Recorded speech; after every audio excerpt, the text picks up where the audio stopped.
Our first month in Hong Kong was the fastest growing city we've ever had in the history of Uber. We're in 151 cities.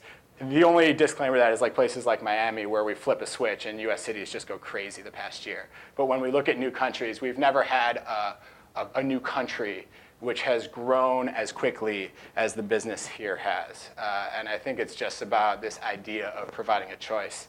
The other thing I'll say is, people say, I mentioned that there's that 80% of how do you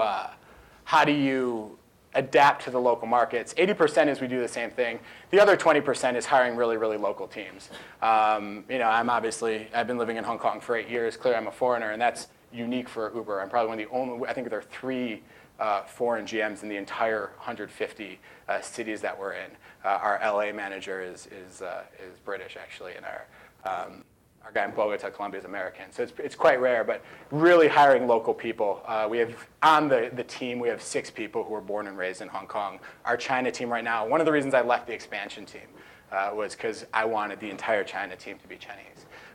So really, kind of bringing our values and then hiring local people who can adapt, just the communication style and who can adapt the culture of Uber and who can think of things that are relevant.